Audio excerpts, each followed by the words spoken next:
Hey, this is Ishar, and in today's talk, what I want to go over is how the practice of Zen, and in particular the seated practice of Zazen, can help you experience complete self acceptance, greater peace, and also gets rid of any kind of insecurities that you may have. So, does this sound too good to be true? Actually, not really, and I'll be explaining why. So, in this talk specifically, my main points are I'll be going over how the practice of Zen differs from other meditative styles and how this directly impacts and relates to self acceptance. I'll also be going over some practical ways to practice Zazen so you actually have the technique down.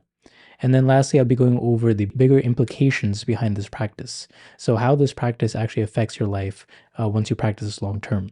So, let's start off with describing how Zen differs from other meditative styles and practices. So, Zen is a branch of Buddhism. And Buddhism originated in India, and when it had traveled from India to China, it was known as Chan. And when the practice itself and the traditions had migrated from India to China, it adopted some of the influences from China at the time. And in China, they were heavily influenced by Taoism. So you might have heard the Tao Te Ching by Lao Tzu. And these teachings all emphasize simplicity and a state of naturalness. So there's nothing to add on in your practice. Rather, it encourages removing unnecessary things. And it really encourages a simplified state where you don't have to do anything. And I'll be describing, how this relates to self-acceptance in a minute. So there is a huge emphasis on the potential of things and also simplicity. And the culture of Buddhism really changed because before this, the Theravada school or the original school of Buddhism found in India had a emphasis on personal achievement. So there was a lot of strict rules that a lot of monks will have to follow. And even if you look at the rules in place for monks in Theravadan schools, they're a lot more strict than the rules that Zen monks will have to take, for instance, in the Mahayana schools. And going further with the personal achievement, a lot of the monks under the Theravadan system spend a lot of hours trying to achieve high meditation states like the jhanas, and then also doing a lot of hours of vipassana. And the end goal is to become an arhat, where you achieve enlightenment for yourself. And this is a different approach that is taken from the Mahayana school, in which Zen is influenced from. So with the jhana states, they are, they aren't easy. So you do have to take, a lot of hours of meditation every single day to achieve this state. And even the Buddha himself had discovered that these very high states of meditation, called jhanas, won't directly lead you to liberation, because basically once you leave this very blissed out state where you don't feel any kind of negativity, but once you leave that state and you come back to your daily life, your life problems are still there. So in response to that, the Buddha had discovered and developed vipassana or insight-based practice. So with Zen, the Zen response to vipassana practice is Zazen. So this unique practice combines shamatha practice, which is a calming practice born out of concentration, and it combines that with vipassana, which is an insight-based practice. But in addition to that, there's a slight added twist of Taoist influences, where we allow things to be as it is. And we're not trying to change anything or wish things to be different. Rather, the content of whatever is going on can be your object of meditation. So when really stressful things happen in your meditation, great, that's actually wonderful, because that provides you an opportunity to practice. And this actually creates self-acceptance in your meditation, because you realize that, hey, there's nothing to change or push away, because I can just allow things to be as it is. Now, this is a slightly different approach from their older schools, because if you had certain problems going on, you would briefly put it aside and focus back on your concentration or vipassana, or label things or look into things. But with this practice, there's nothing to do. So you're just sitting there with all your problems. And you can start to see how this really changes your whole life when you practice in this way of Zazen. So going over the practical ways to practice Zazen meditation, the way this is done is that you'll find a comfortable position, and when you meditate, you will keep your eyes open. And the reason why we do this and how this relates to our practice is that we open up our senses, and we're not shying away from the world by closing our eyes, but rather we are keeping our eyes open and taking things in, but we're at the same time not getting lost in our contents of our thoughts. So we basically open up our awareness, and it can be helpful for beginners to have a slight a part of your attention on your abdomen. So just focusing on your breath at the abdomen, just very lightly, especially if you're new. Otherwise, you'll get completely lost in the contents of your mind. But you have a slight focus on your abdomen, and then the rest of your attention is just open. So whatever comes up, whether it's knee pain or happiness or sadness or something you're thinking about at work or something serious, or maybe you just got in a car crash, whatever it is, that content is fine. So whatever is happening and going on in your life, that is your meditation. So you're just opening it up. You're opening up your thoughts, and you're opening up your hearing and your sights, and just letting everything be. And like I mentioned, in other forms, you block out insecurities or distractions because that will really affect your concentration. But in this form of meditation, it's more of an open awareness rather than a narrow attention. So what this means is that your awareness is very open and you're taking everything in. And in the Zen practice, they really like to use analogies or stories to really describe the essence of this practice. Because with Zen, it can be kind of hard to interpret sometimes just because it is such an open-ended approach that, there can be some confusion. So they do include these kind of stories or analogies to help you really understand the essence of this practice. So how you can think of this practice of Zazen is think of it like your mind is like a sky. So it's very vast and open. And the thoughts or content in your mind are just clouds. So anything that's going on is just simply clouds that are to be watched, and you simply just watch it come and go or even disappear. Or you can also use the analogy of sitting on a riverbed. So you're sitting up on top of a hill and you're watching the stream of a river go by.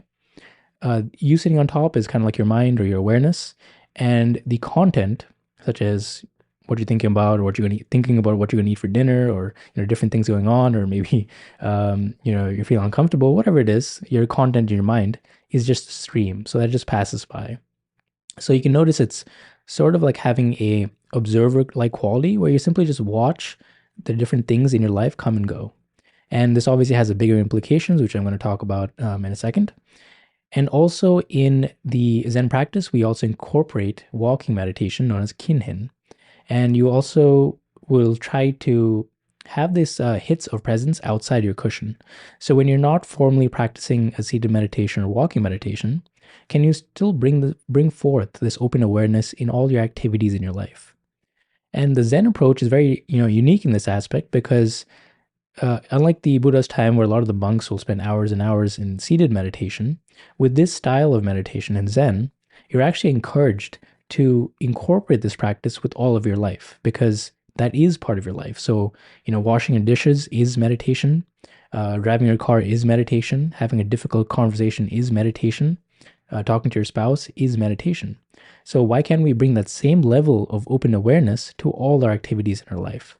So that's kind of the idea behind this. So let's go over the bigger implications of practicing. So let's just say you practice this meditation, say for an hour a day. You're practicing just having an open awareness and maybe doing walking meditation. And then maybe throughout your day, you have little reminders or micro hits, as Shinzen Young calls it, where you bring some of your awareness or mindfulness in daily activities. So let's just say you keep this up day by day. So at first, you will experience this inner peace or spaciousness just in your formal seated practice or standing practice. So you train yourself and you learn, wow, I can really be with my thoughts without, pushing it away or getting involved with it. And this actually gives you a lot of confidence, acceptance, and greater peace because you learn to just be with whatever's happening without pushing it away. And your charged content actually loses its charge because you're just simply just observing things as it is. And when you can see things without resistance, it starts to lose its charge as well because you're simply just noticing it. And this is actually something you can actually experiment with and see for yourself. So rather than taking my word for it, you can practice this to really see how you can do this and really see the effects manifest in your life. So I'll give you like just a broad example that many people may understand. So let's just say you are currently dealing with a lot of issues and you have a lot of thoughts of insecurity. So you have thoughts of saying that you're not good enough, and you're saying I'm not good enough at this. I'm never good enough. I can never amount to anything, and you have all these thoughts in your mind. So it kind of goes off all the time. Now, before doing this meditation practice, these thoughts really control your life. So the minute your thoughts happen, you just get sucked into it, right? And then you start to practice this Zazen practice. Then what will happen is that you get a little bit of space, but then you lose it. But then you keep coming back to the practice. Then eventually over time, when you have these thoughts come up, you may just say, oh, there goes the chatter. And you just notice it. And notice how you just notice it and watch it just go away. You're not trying to push it away, but you're just observing it with a slight detachment. So you might notice the first thing is that your emotional intensity of your thoughts will kind of just die down or at least reduce. So it's less of a pull. And this is because you have like more of a calming effect due to your practice and you have more of that open awareness and space around your thoughts. So it doesn't really pull you as much. So whereas before, when you said, I have not good enough and you got all emotionally heated and you just lost all control, now you just have a bit of space. But let's say now you keep continuing to practice. Next, you might notice that you just observe chatter. So it's like, oh, okay, they're just my thoughts going again. Oh, I'm not good enough. Okay, whatever.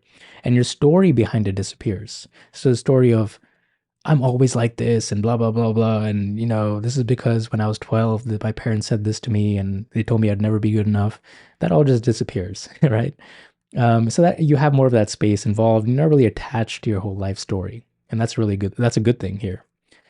So then you continue with the practice and long term, then what will happen is that there's a slight shift. And now you might notice that these thoughts are very minimal. It might be like residual, it might be there here and there, or it may even disappear altogether. And that's kind of crazy to think about. And you may not even think about those same thoughts anymore.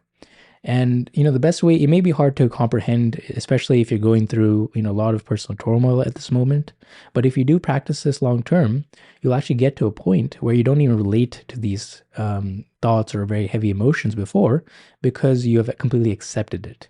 And the best way I can really describe this kind of response of how you change is, think of the time where you were like an angsty teenager and you thought everything was so serious and everything was a big deal. It's kind of the same way.